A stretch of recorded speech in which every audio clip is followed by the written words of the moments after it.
Hi, this is Mark Smith with Family Tree Counseling Associates in Carmel, Indiana, just north of Indianapolis.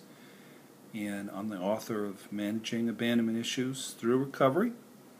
And I've started a book on shame, which is a very important topic, called Healing Toxic Shame Through Recovery. I'm going to talk with you today about 5 sources of my own shame coming from my childhood. And I share this topic not to really share about me, but to have it be instructive. People are trying to get answers and figure out if you have this harsh voice that dominates your life, where did it come from? Many times, the most important thing that ever happened to you in your life actually happened before you were born. When I do these family trees, sometimes I find out about a grandfather who was killed when the parent was very young due to a farm accident or some strange event happened that took a parent, and if your parent was abandoned by their father in death or their mother in death, then they were very damaged. And if your father or mother was very damaged, guess what? They passed it on to you. So many times the most important event that ever happened that impacted your history happened in a family even before you were born. So in my family, there were things happen long before I was born that led to some of the wounds and some of the shame in my background. My grandmother was only 19 years old and she was an orphan. My grandmother and her brothers grew up in an orphanage. Her mother spent time in a mental asylum, had mental problems, and I really don't know about the grandfather on that side, or my great-grandfather, I guess it would be. So here was a 19-year-old gal, and she was babysitting for a family, and was taken advantage of or had an affair, however we want to look at it. I don't know the particulars, but she became pregnant with a baby from the father of the family she was babysitting for. And this was many years ago, so they shuffled my grandmother off, and then the baby, my mother, was born, and she was placed in an orphanage for 3 years. So that's a rough way to begin 2 generations of kids shuffled off to orphanages. Then my grandmother met my grandfather, a short little Dutch fellow. He was a good businessman, but he had a lot of rage and he had a lot of shame. And I don't believe that he ever really accepted my mother, because my mother wasn't his biological child. I guess he couldn't have biological children. So he would rage at my mother, and then I was exposed to my grandfather's rage on just several occasions. And that is, once my grandfather owned 3 clothing stores, and I was doing some remodeling for him, and I noticed my brother had changed the date of when we were being paid, and my paycheck was shorted 3 days. And when I called this to the attention of my grandfather, he got very angry. He took the extra money, and he actually, in cash, and threw it at me and said I was a liar and a cheater. And just nothing could have been further from the truth in that situation. It was just a math situation, but that's how he was. Then one time I went to my grandfather, and my parents were very poor, and my family was poor. I was probably 17 at the time, And I suggested that perhaps, he was very wealthy. I suggested perhaps he could do a better job of helping our family. And he went into a rage, and he threw me and my future wife out of the house. He made us leave. So he couldn't take critiquing. I think he probably grew up in a lot of rage and shame. So my mother, who was a delightful person, but was haunted by the rage that she was constantly exposed to from my grandfather. And I tell you what, if you were laying around watching TV and my mother drove up in her orange Dodge Coronet and beeped the horn, you had better jump up and run outside or you were going to get yelled at.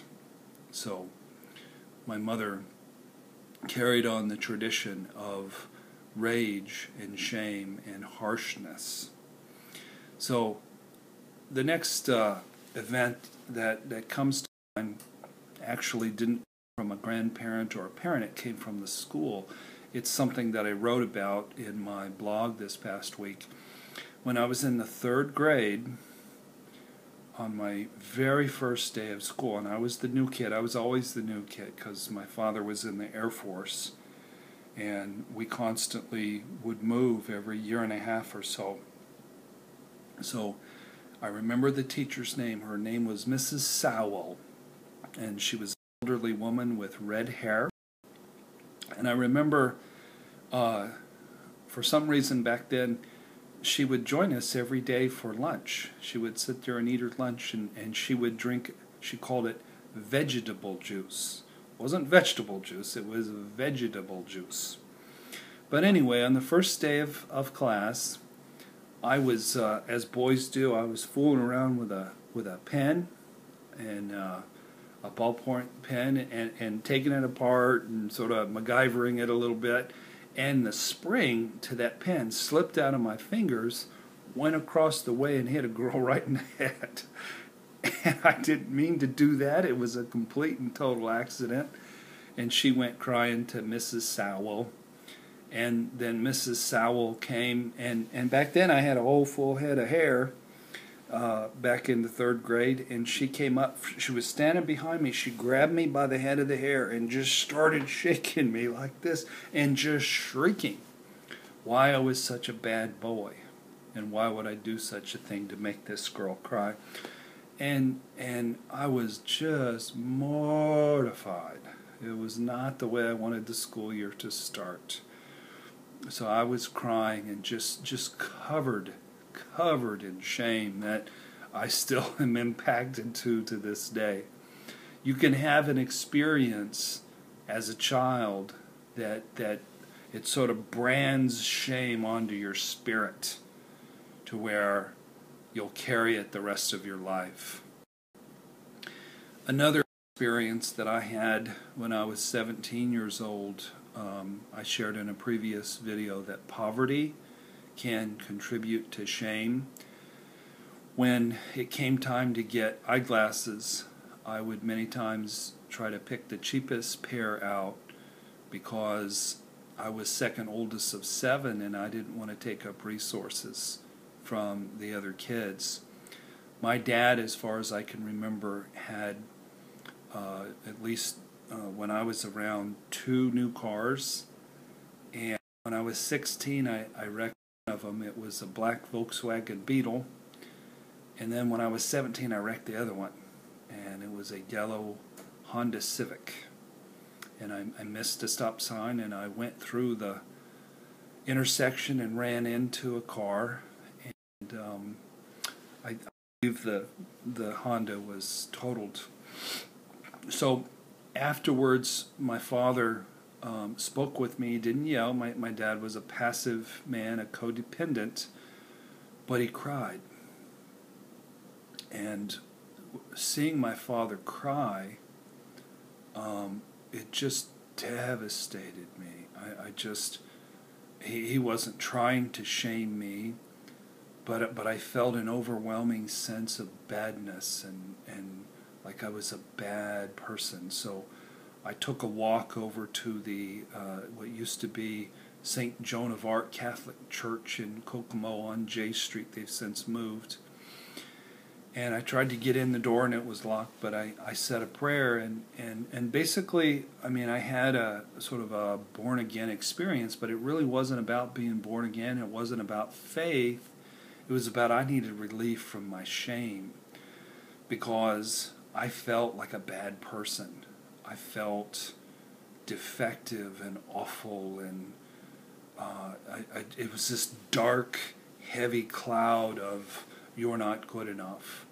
Here you've wrecked your father's second new car, and it gave me relief. The praying and the relief gave me relief, but I turned it into a way to further shame myself. It relieved some shame, but then it added to shame down the road. So, and then I shared about this in the blog and in a previous video that another shaming experience in my childhood was having to, I remember being called out of class one day by the principal. Jack Burkett was his name, Sycamore Middle School in Kokomo, Indiana.